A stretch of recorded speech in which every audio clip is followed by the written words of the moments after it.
Assalamualaikum warahmatullahi wabarakatuh. Alhamdulillah kita bisa meneruskan kembali kajian kitab hadis Al-Arba'in An-Nawawiyah yang selama Ramadan kita pindah waktunya menjadi Kamis pagi.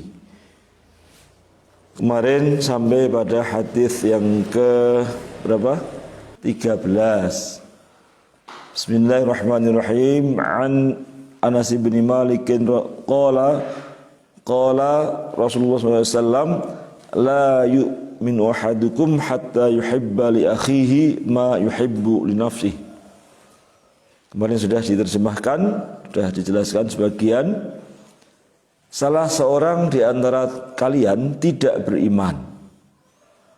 Kemarin penjelasannya sudah ya, tidak beriman secara sempurna. Sehingga ia mencintai sesuatu untuk dirinya juga dicintai untuk saudaranya. Jadi kalau dia suka A untuk dirinya, dia juga suka A itu untuk saudaranya. Itu.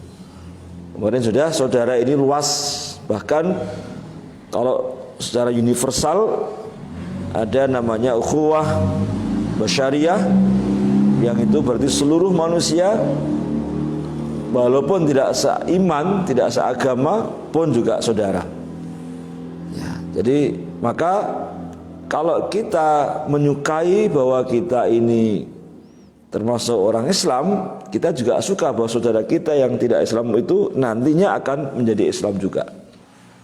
Jadi yang kita sukai untuk diri kita juga kita sukai itu untuk diri saudara kita.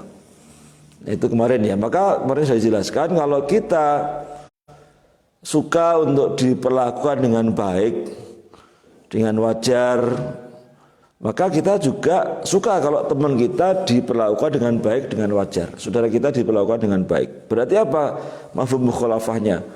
Kita nggak suka kalau ada orang kok diperlakukan dengan tidak baik. Dengan demikian maka kita pun akan memperlakukan dia dengan baik. Kalau kita bisa merasakan loh, kalau kita diperlakukan dengan tidak baik kita itu nggak suka, itu hal yang manusiawi, maka kita tidak akan memperlakukan saudara kita dengan tidak baik karena kita bisa merasakan.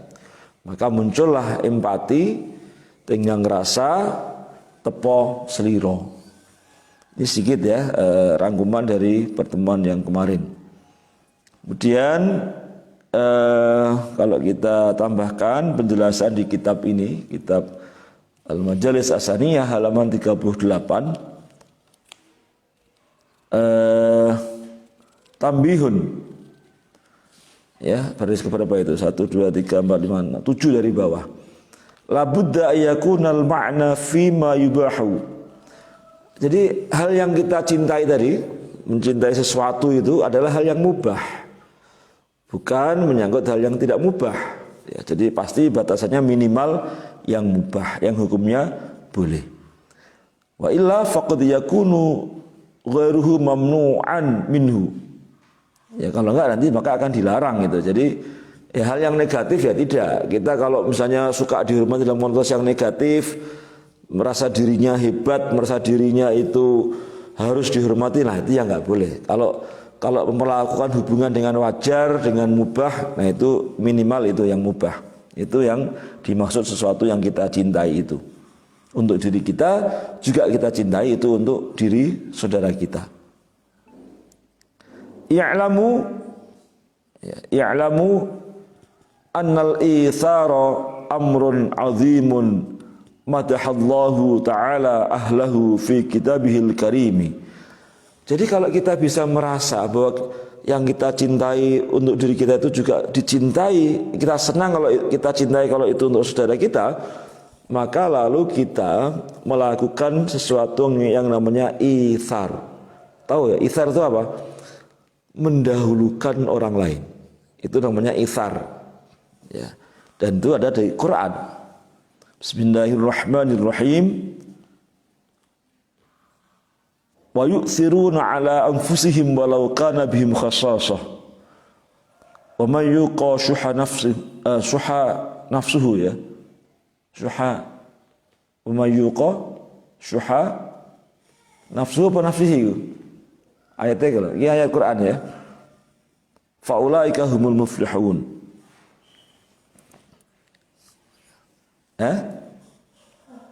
Apa? Kelalen. Surat apa lagi ya? Wa yu'thiruna ala anfusihim walau kana bihim khassasah. Wa yu'thiru dalan padha ngutamakake atau dhisikake sapa wong akeh ala anfusihim ing atase awak dhewe pira-pira awak dhewe ne wong akeh dalam arti pada kelompoknya pada anggota yang lain. Walau kana lan senajan ana bihim iku tetep kelawan wong akeh khassasah apa kekhususan atau kebutuhan ya. Sehingga itsar itu dalam hal makanan, minuman, hal-hal yang menyangkut duniawi itu hukumnya sunnah ya, hukumnya sunnah. Ini ada di penjelasan halaman 39 ya. Mana ini? Jadi wakila ya, baris kedua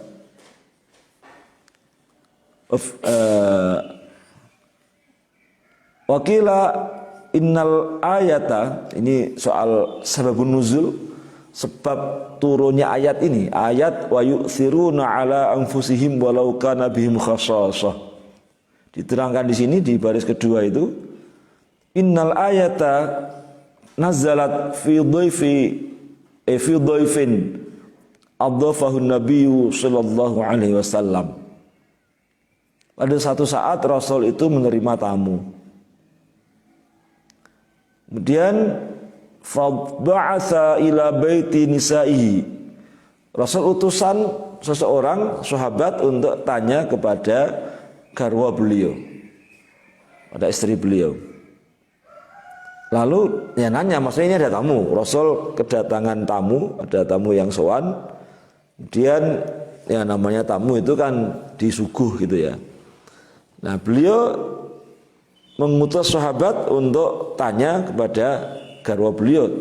Tanya tentang apa? Tentang suguhan. Jadi ini ada tamu, bisa disuguh enggak? Nah ternyata garwa dalam Kanjeng Rasul jawab atau ngendika, faqulna ma indana illal ma. Ternyata tidak punya apa-apa selain air. Ya mungkin ya kurang pantas ya tamu itu ya disuguh dahar itu ya. Ini garwa Kanjeng Nabi tidak punya apa-apa kecuali air minum ya, kecuali hanya minuman, hanya air saja. Wah ya kan nggak pantas ya. Faqala Rasulullah sallallahu alaihi wasallam, man akrama dhaifi hadhihi lailata falahul jannatu. Wah ini Rasul juga memotivasi ya dengan menyebut surga. Siapa yang mau memuliakan tamuku malam ini untuk menginap, ya artinya untuk disuguh ya, masa nginap tok ya, radiaturi dahar itu ya. Untuk nanti menyuguh maka dia mendapatkan balasan surga. Falahul jannatu. Faqala rajulun ana. Nggih kula Kanjeng Nabi. Ada yang sanggup untuk bisa menjamu tamu tersebut. Ya. Kemudian fantalaqa bihi ila imraatihi. Dibawalah tamu ini pulang ke rumah untuk nanti ketemu dengan istri sahabat ini yang nantinya diharapkan istrinya itu untuk apa? Memberikan ya suguhan, ya memberikan suguhan untuk menyuguh tamu ini. Ternyata apa? Faqala laha, nah ini faqala laha, maka dia berkata pada istrinya, hayyi ta'amaki wa aslihi sirajaki, wa numi subyanaki idza aradu sya'an fa fa'alat. Thumma qamat ka'annaha tuslihu sirajaha fa'atfa'ahu faja'ala yaroyanihi annahuma yakulani wa nama apa ini talwiyina wa talwiyaini ya.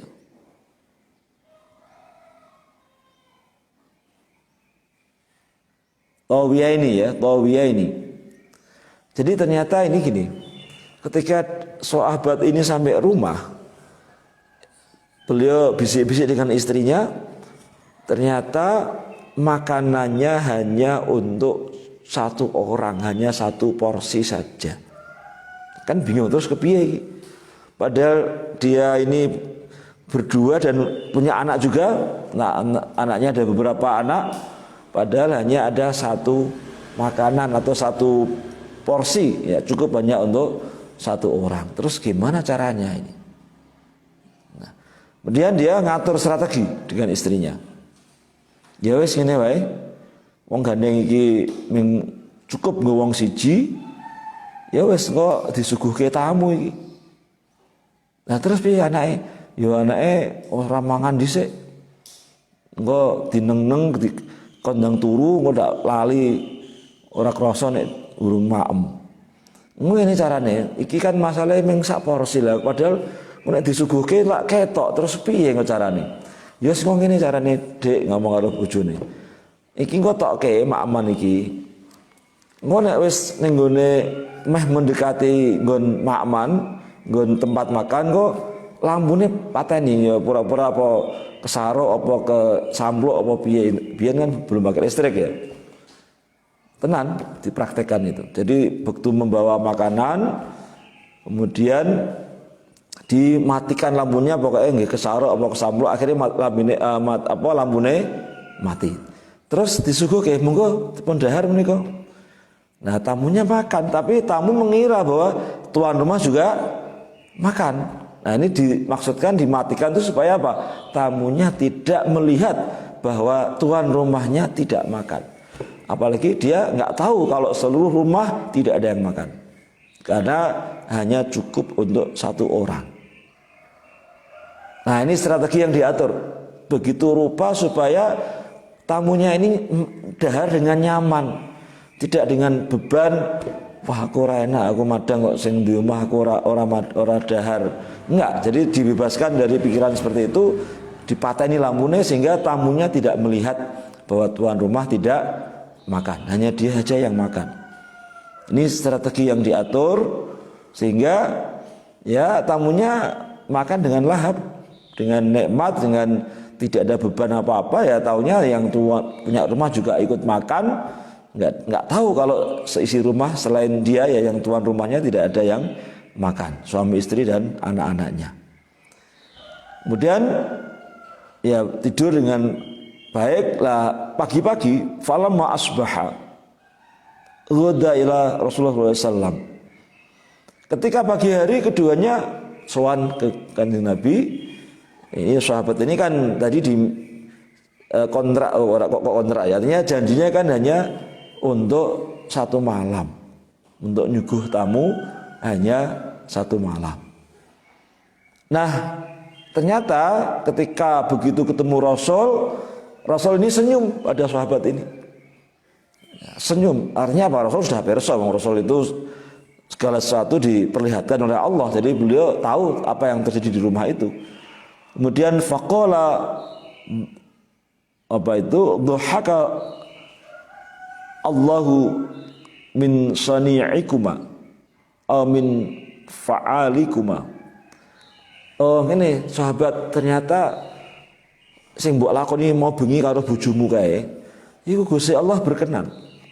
Nah, Gusti Allah nek cara ngene gemujeng ya, niku nek menungso ya tertawa, itu nek menungso iki Gusti Allah enggak tahu tertawanya seperti apa. Gusti Allah berkenan dengan apa yang telah kalian itu suami istri tadi ya lakukan.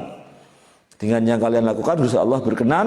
Maka dari ini kemudian turunlah ayat ya tadi ya, wa yu'thiruna ala anfusihim walau kana bihim khasasah. Jadi mendahulukan saudaranya yang lain meskipun dirinya masih membutuhkan. Dong hanya satu porsi. Padahal saomah ana beberapa orang suami istri dan anak-anak ternyata didahulukan untuk tamu itu karena rasa cintanya, apalagi karena tadi sudah sanggup untuk menjamu tamu itu. Ini luar biasa. Saya kira hadis ini patut betul-betul menjadi dasar kita dalam berteman, dalam bermuasyarah. Minimal ya kita bisa positif membantu teman kita. Yang ideal ya, yang ideal minimalnya nggak ganggu, minimal tidak merugikan orang lain, itu minimalnya. Dan kalau bisa malah mendahulukan orang lain. Nah kalau ini diterapkan mestinya akan bagus ya, muasyarah kita, muamalah kita nggak terjadi seperti yang dulu itu kalau sebenarnya ada kenaikan BBM-nya apa? Bahan bakar minyak, nek biar sering munda, jadi bola bali munda dulu begitu anunya singkatannya, plesetannya. Ketika ada kenaikan BBM terus ada BLT. Zaman dulu ya, berapa puluh tahun yang lalu, 10 tahun zaman Pak SBY, BLT itu apa BLT? Bantuan langsung tunai. Mesti ini ya, tapi terjadi enggak? Bantuan langsung tawur, malah tawuran ya toh. Anu nang ngene, plesetannya ngono, bantuan langsung tawur. Soalnya apa? Begitu dibagikan rebutan. Ini kalau mengamalkan hadis ini ya enggak rebutan, monggo jenengan riyen kula belakangan mawon. Enggak kemudian disik-disikan mau cepat mau mendapat yang duluan. Jadi dulu banyak terjadi ya. BLT bantuan langsung tawur, malah BLT bantuan langsung tewas, ada yang meninggal dunia. Tahun berapa itu? Kan ngeri itu, rebutan mendapat bantuan. Loh, ini mestinya sunnahnya mendahulukan orang lain. Wong nek kancane dhisik ya aku ya melu seneng. Nek kancane kedisikan ya aku ya ora seneng, aku didhisiki ya ora seneng, maka dia mendahulukan orang lain. Mestinya ngono nek hadis iki. Ya, nek wong Jogja ya wong Jawa ya BLT apa bantuan langsung telas, langsung habis ya toh. 300.000 itu ya. Ya, jadi betapa luar biasa Islam mengajarkan kita untuk empati, untuk tenggang rasa, tepos liro, untuk bisa merasakan yang dirasakan oleh saudara kita. Sehingga ya lalu ada namanya ithar, kita mendahulukan saudara kita untuk urusan duniawi, untuk urusan makanan, ada pembagian sembako, pembagian bantuan. Udah malah rebutan ya, aku dhisik, aku merasa dirinya miskin itu ya, harusnya enggak. Mendahulukan orang lain. Silahkan yang lain dulu, kita belakangan. Sudah 5:30 ya, saya kira demikian. Itu kalau dalam hal makanan, minuman, bantuan duniawi seperti itu. Sunnahnya ialah ithar. Beda halnya kalau urusan ibadah. Insya Allah kita teruskan. Nanti kalau urusan ibadah itu seperti apa, insya Allah diteruskan pada pertemuan yang akan datang karena sudah cukup waktunya. Demikian, terima kasih. Kurang lebihnya mohon maaf. Kita tutup dengan hamdalah. Alhamdulillahi rabbil alamin. Subhanakallahumma bihamdika asyhadu an la ilaha illa anta astaghfiruka wa atubu ilaik. Wallahul muwaffiq ila aqwamit thoriq. Assalamu alaikum warahmatullahi wabarakatuh.